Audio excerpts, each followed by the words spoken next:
There is a granite hole in Brooklyn that most people walk past without stopping. Cut from Manhattan bedrock in 1851, its walls are older than the Civil War. The hull of USS Arizona once rested inside it. The hull of USS Missouri did too.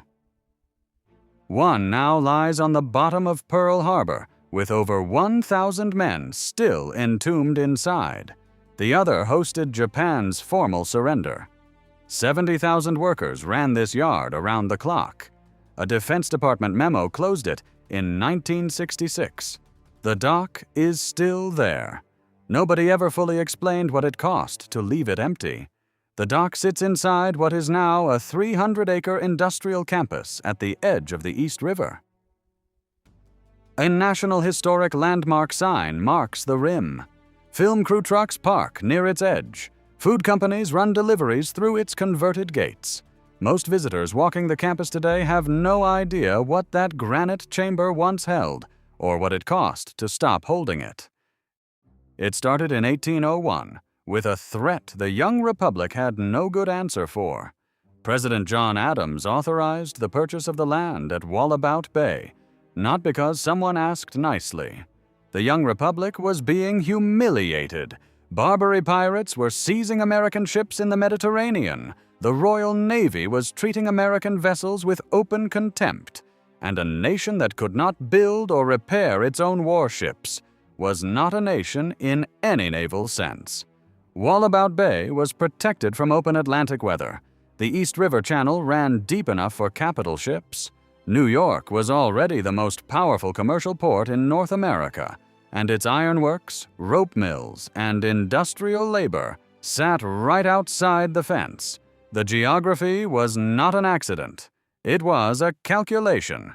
Within 5 years, the Commandant's house was standing, a federal-style brick structure built around 1806 that still exists inside the campus today, one of the oldest buildings in Brooklyn. Every commandant of the New York Navy Yard would live in that house from roughly 1806 until the Navy locked the gate for the last time a century and a half later. The Yard's first great industrial structure was its rope walk, a long building where miles of rigging rope were manufactured for the Atlantic sailing fleet. Workers who knew no other trade spent entire careers inside it, and for decades it made the Yard the rope supplier for American naval power. Then steam replaced sail. The rope walk's function eroded. The Yard rebuilt its identity around iron hulls, survived the Civil War with expanded capacity, adapted. It would not be the last time the place outlasted its own original purpose. That adaptation produced what became the Yard's most famous 19th-century achievement, USS Maine. Her keel was laid in 1888. Her hull launched November 18, 1889. On February 15, 1898, she was blown apart in Havana Harbor. 260 American sailors died. The explosion set off the Spanish-American War. The ship that started a war was born in these dry docks, but the Yard was already building the next ships. 2 of them, still years away, still lines on paper in the same drafting rooms, would carry weight that no one standing at those tables could have imagined. One would be lost. One would end a war. Both would be lowered into the same granite dock that is still sitting in Brooklyn, still waiting to be understood. The keel of USS Arizona was laid at the Brooklyn Navy Yard in 1914. She was launched June 19, 1915, commissioned October 17, 1916, a battleship built by Brooklyn, hands on Brooklyn granite. 25 years later, on the morning of December 7, 1941, she was sitting in Pearl Harbor when a Japanese bomb found her forward ammunition magazine. The ship was gone in less than 9 minutes. 1,177 sailors died with her. It is the single deadliest ship loss in American naval history. Some of the workers who had touched her hull in 1915 were, by the math of a working life, almost certainly still inside this yard when the news arrived. No specific names are confirmed. The timeline makes it nearly inevitable. What happened next inside the Brooklyn Navy Yard was unlike anything the American industrial world had seen. By the peak of World War II, approximately 70,000 workers, with some records suggesting the number pushed even higher, were reporting to this 300-acre yard in 3 rotating shifts, 7 days a week, around the clock, without interruption. The midnight shift alone was large enough to fill a stadium. Arc lights blazed over the dry docks all night. The East River reflected the glow. Flushing Avenue, the main artery outside the gate, ran like a human river at 3 in the morning. Workers coming off shift, brushing past workers heading in. Lunch pails and welding masks, and the smell of machine oil and river water mixing on the sidewalk. Bars and diners along that street opened before dawn specifically to catch the midnight crew coming off, and they knew every foreman's regular order. Thousands of those workers were women. They had entered the yard workforce after Pearl Harbor, trained in weeks to perform welding and riveting and electrical work that had previously taken years of apprenticeship. Their hands built ships.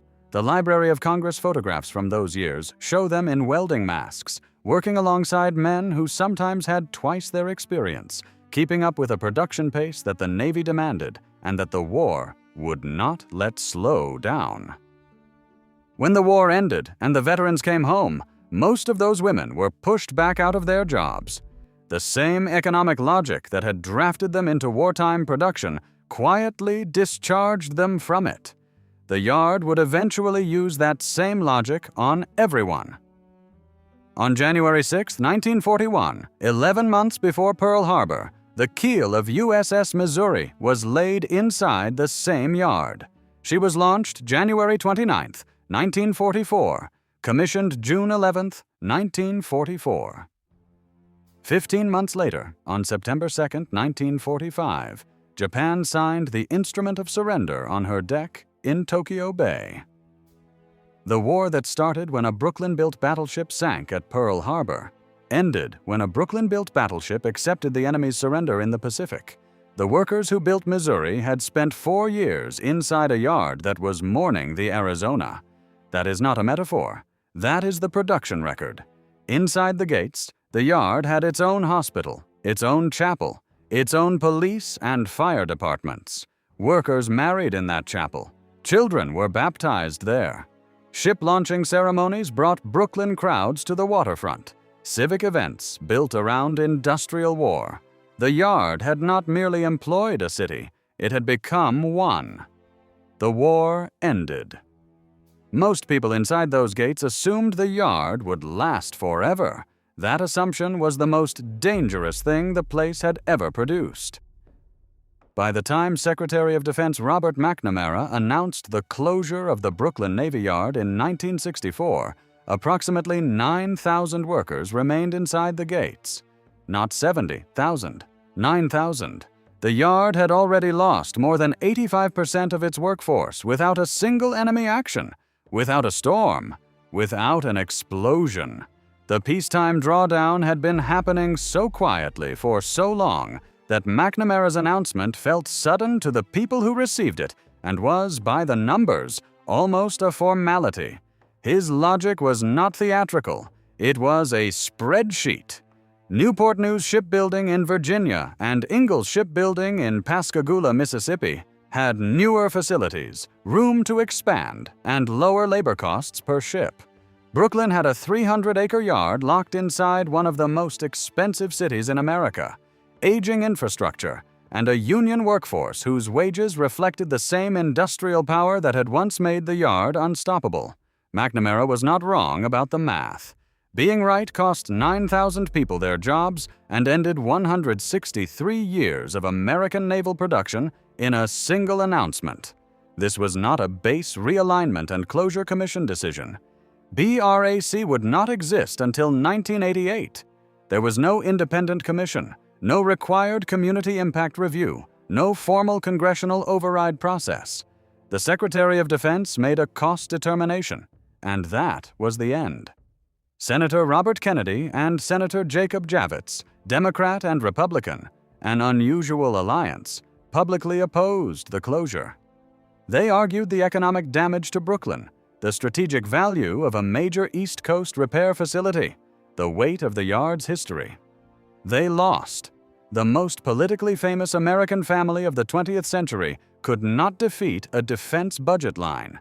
Historical legacy, it turned out, had no column in McNamara's accounting.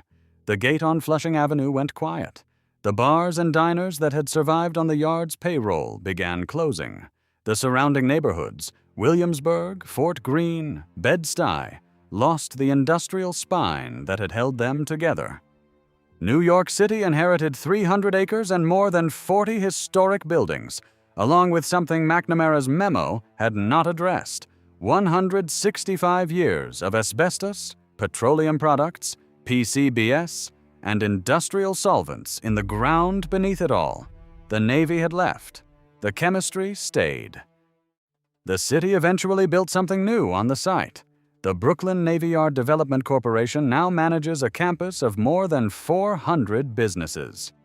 Steiner Studios, one of the largest film production facilities in the country outside Hollywood, operates inside former Navy industrial buildings, where the sound of warship construction has been replaced by the controlled silence of film sets.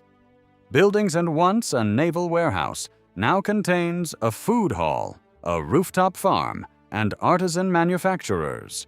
Building 92 houses the public museum, where aging former workers occasionally return, pointing at dry dock walls, explaining to grandchildren what the machines were, describing shift changes that stopped happening 60 years ago.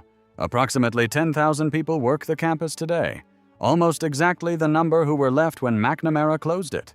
None of them are building warships. USS Missouri was decommissioned, recommissioned during the Reagan buildup, then decommissioned again in 1992. She is now a museum ship at Pearl Harbor, Hawaii.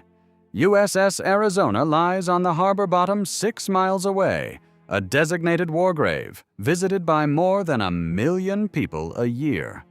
Both ships built in the same Brooklyn dry docks, both preserved in the same Hawaiian harbor. The yard that built them is barely mentioned at either memorial. Dry dock number 1 is still there. The granite walls cut from Manhattan bedrock in 1851 are structurally intact. The National Historic Landmark sign is still posted at the rim. The chamber is empty. It held USS Maine. It held USS Arizona. It held USS Missouri. It held the beginning and the ending of the Pacific War and the trigger of the one before it, and the ships of every American conflict in between. 70,000 people built this country's Navy inside these walls. A cost memo ended that. The dock does not explain itself. It just holds the shape of everything that used to fill it.